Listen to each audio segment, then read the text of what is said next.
सबका अभिमान है हिंदी, हम सबका अभिमान है हिंदी, भारत माँ की शान है हिंदी। आप सभी को मेरा अभिवादन। मेरा नाम विदुषी पाटनी है। मैं कक्षा 12वीं की छात्रा हूँ। आज मैं आप सभी के समक्ष एक कविता लेकर प्रस्तुत हूँ जो स्वच्छता पर आधारित है। जो सरहद पर तो जा न सके पर अपना फर्ज निभाते हैं, अस्वच्छता नामक शत्रु से भारत देश बचाते हैं। अस्वच्छता नामक शत्रु से भारत देश बचाते हैं। दो पल वतन के आज मैं उनके नाम करती हूँ, दो पल वतन के आज मैं उनके नाम करती हूँ। जो सड़क नाले साफ करते हैं उन्हें सलाम करती हूँ, जो सड़क नाले साफ करते हैं उन्हें सलाम करती हूँ। विडंबना देखिएगा इस समाज की, घिन आती है लोगों को जिनसे जमाना जिन्हें धिक्कारता है। सच्चा सैनिक तो वही है जो गंदगी को मारता है, सच्चा सैनिक तो वही है जो गंदगी को मारता है। दुनिया की नज़रों में जो कूड़े कबाड़ी वाला है, सही मायने में वही हिंदुस्तान का रखवाला है। When we talk about nationalism, राष्ट्रवाद की बात करते हैं, एक अलग ही ज्वर हमारी रगों में उठने लगता है। यहाँ तक कह देते हैं वक्त पड़ेगा तो सरहद के लिए जान दे भी सकते हैं और दे भी सकते हैं, सरहद के लिए जान दे भी सकते हैं और दे भी सकते हैं। पर जब मैं किसी सड़क के किनारे कूड़े के ढेर को देखती हूँ तब ये दावा प्रश्न चिन्ह बनकर मेरे सामने खड़ा हो जाता है। या तो हम सरहद पर पौरुष दिखलाना चाहते हैं, या तो हम सरहद पर पौरुष दिखलाना चाहते हैं, इस्लामाबाद की धरती पर भी अपना ध्वज लहराना चाहते हैं, इस्लामाबाद की धरती पर भी अपना ध्वज लहराना चाहते हैं।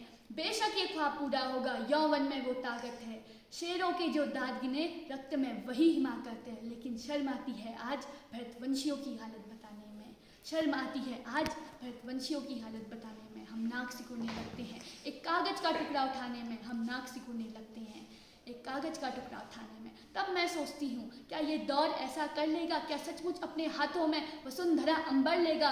अस्वच्छता से मैत्री है रज तिलक क्या लगाएंगे, अस्वच्छता से मैत्री है रज तिलक क्या लगाएंगे। जो हाथ झाड़ू उठा न पाए संगीन कैसे चलाएंगे, जो हाथ झाड़ू उठा न पाए संगीन कैसे चलाएंगे। सरहद सैनिक बचा लेंगे बैठे वतन की साधना में, हम भी तो कुछ अर्पण कर दें भारत माँ की आराधना में, हम भी तो कुछ अर्पण कर दें भारत माँ की आराधना में। हम क्या अर्पण कर सकते हैं सर, हम क्या अर्पण कर सकते हैं। एक भीष्म प्रतिज्ञा अब भारत का हर मन ले ले, एक भीष्म प्रतिज्ञा अब भारत का हर मन ले ले।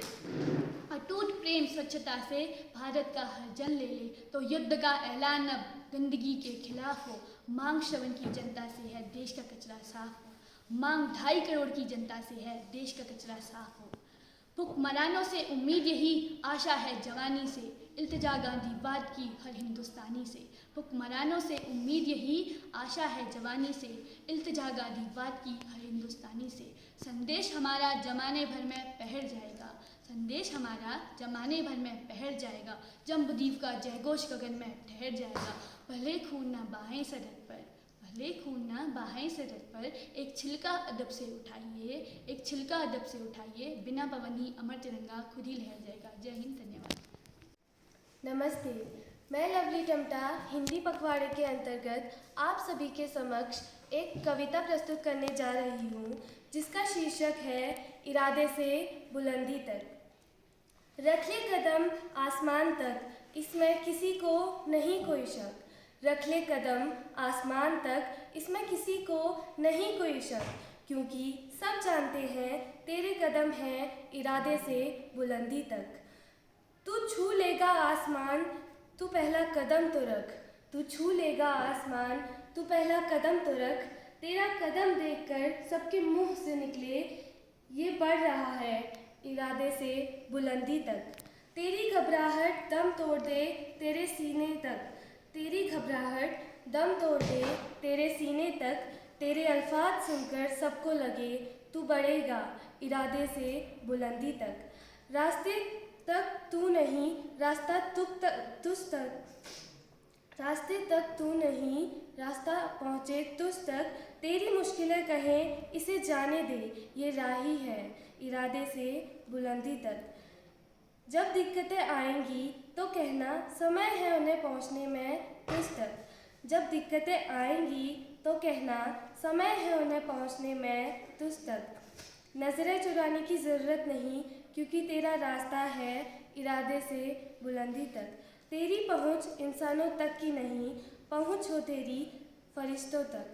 तेरी पहुँच इंसानों तक की नहीं, पहुँच हो तेरी फरिश्तों तक। मजबूर कर फूल फेंकने के लिए फरिश्तों को, क्योंकि तेरा सफ़र है इरादे से बुलंदी तक, क्योंकि तेरा सफ़र है इरादे से बुलंदी तक।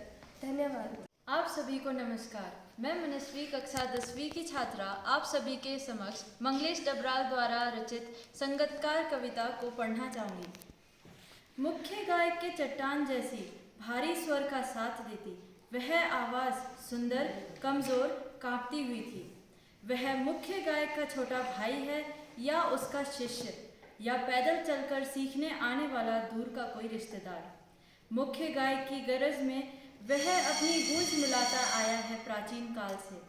गायक जब अंतरे की जटिल तानों के जंगल में खो चुका होता है या अपने ही सरगम को लांघकर चला जाता है भटकता हुआ एक अनहद में, तब संगतकार की स्थाई को संभाले रहता है, जैसे समेटता हो मुख्य गायक का पीछे छूटा हुआ सामान, जैसे उसे याद दिलाता हो उसका बचपन जब वह नौसिखिया था। तार सप्तक में जब बैठने लगता है उसका गला, प्रेरणा साथ छोड़ती हुई उत्साह अस्त होता हुआ, आवाज़ में राख जैसा कुछ गिरता हुआ, तभी मुख्य गायक को ढांढस बंधाता है। कहीं से चला आता है संगतकार का स्वर, कभी कभी वह यूं ही दे देता है उसका साथ, यह बताने के लिए कि वह अकेला नहीं है और यह कि फिर से गाया जा सकता है। गाया जा चुका राग और उसकी आवाज़ में जो एक हिचक साफ सुनाई देती है या अपने स्वर को ऊंचा ना उठाने की जो कोशिश है, उसे विफलता नहीं, उसकी मनुष्यता समझा जाना चाहिए। धन्यवाद। नमस्ते, आज मैं दीपा पुनेठा कक्षा 10वीं की छात्रा आप सभी के समक्ष जयशंकर प्रसाद जी की एक रचना लेकर प्रस्तुत हुई हूँ, जिसका शीर्षक है आत्मकथ। मधु गुनगुना कर कह जाता है, कौन कहानी यह अपनी, मुरझाकर की रही पत्तियाँ देखो कितनी आज घनी। इस गंभीर अनंत नीलिमा पर असंख्य जीवन इतिहास, यह लोग करते ही रहते हैं अपनी व्यंग्य मलिन उपहास। तब भी कहते हो कह डालो दुर्बलता अपनी बीती, तुम सुनकर सुख पाओगे देखोगे यह गागर रीति। किंतु कहीं ऐसा न हो कि तुम ही खाली करने वाले, अपने को समझो मेरा रस ले अपनी भरने वाले। यह विडंबना अरे सरलते तेरी हंसी उड़ाऊं मैं, भूले अपनी या प्रवंचना औरों को दिखलाऊं मैं। उज्ज्वल गाथा कैसे गाऊं मधुर चांदनी रातों की, अरे खिलखिलाकर हंसते होने वाली अपनी उन बातों की। मिला कहाँ वह सुख जिसका मैं स्वप्न देखकर जाग गया, आलिंगन में आते आते मुस्कुरा कर जो भाग गया। जिसके अरुण कपोलों की मतवाली सुंदर छाया में, अनुरागी उषा लेती थी निज सुहाग मधुमाया में। उनकी स्मृति पाथेई बनी है थके पथी की पंथा की, सीवन को उधेड़ कर देखोगे तो मेरी कंथा की। छोटे से जीवन की कैसे बड़ी कथाएं आज कहूँ, क्या यह अच्छा नहीं कि औरों की सुनता मैं मौन रहूं। सुनकर क्या तुम भला करोगे मेरी भोली आत्मकथा, अभी समय भी नहीं थकी सोई है मेरी मौन व्यथा। धन्यवाद। नमस्ते, आज मैं भूमिका पोखरिया कक्षा 10वीं की छात्रा आपके समक्ष सूर्यकांत त्रिपाठी जी की एक रचना लेकर प्रस्तुत हुई है, जिसका शीर्षक है उत्साह। बादल गरजो घेर घेर गो गगन, धाराधर ओ ललित ललित काले घुंघराले, बाल कल्पना कैसे पाले। विद्युत छवि उर्बे कवि नवजीवन वाले, वज्र छिपा नूतन कविता फिर भर दो बादल गरजो। विकल विकल उन्मन थे उन्मन, विश्व के नेता के सकल जन। आए अज्ञात दिशा से अनंत के गण, तप्त धरा जल से फिर शीतल कर दो बादल गरजो। धन्यवाद। नमस्ते आप सभी को। आज मैं लक्ष्मी भंडारी कक्षा 10वीं की छात्रा आप सभी के समक्ष कक्षा 10वीं की हिंदी पुस्तक से एक कविता सुनाना चाहती हूँ, जो है यह दंतुरित मुस्कान। तुम्हारी यह दंतुरित मुस्कान मृतक में भी डाल देगी जान, धूली धूसर तुम्हारे ये गात, छोड़कर तालाब मेरी झोपड़ी में खिल रहे जगजात। परस पाकर तुम्हारा ही प्राण पिघलकर जल बन गया होगा कठिन पाषाण।